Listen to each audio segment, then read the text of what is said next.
बार की बात है। सदाबहार जंगल में सारे जीव जंतु बड़े प्यार से रहते थे। उस जंगल में एक लोमड़ी भी रहती थी जो बहुत चालाक और स्वार्थी थी। वो कभी भी किसी का साथ नहीं देती थी और हमेशा अपनी गलती को छुपाने के लिए इल्ज़ाम दूसरों के ऊपर लगा देती थी। एक दिन वो लोमड़ी जंगल में इधर से उधर घूम रही थी। उसे भूख भी बहुत तेज़ लगी थी। वो बेचारी खाने की तलाश में इधर उधर भागने लगी। थोड़ी दूर चलने पर उसे एक अंगूर का बगीचा दिखाई देता है और वो उसके पास आ जाती है।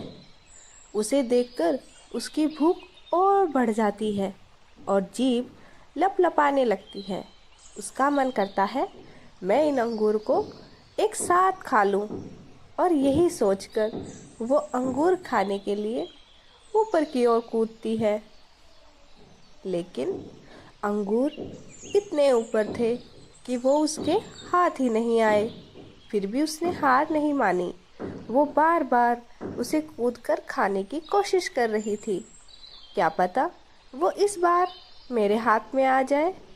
बहुत कोशिश करने के बाद बेचारी लोमड़ी खुद से बोली, अरे ये अंगूर मुझे मिले नहीं तो क्या हुआ, लगता है इससे भी अच्छे और स्वादिष्ट कोई चीज़ मुझे मिलने वाली है। ये तो वैसे भी देखने में बहुत गंदे लग रहे हैं, पता नहीं खाने में भी कैसे होंगे। छोड़ो, जब अच्छे ही नहीं हैं तो मैं इनके लिए इतनी मेहनत क्यों करूं। और वैसे भी अंगूर तो खट्टे हैं, मैं खट्टे अंगूर क्यों खाऊं। मैं तो कोई मीठा स्वादिष्ट फल खाऊंगी। मुझे तो अंगूर पसंद ही नहीं है।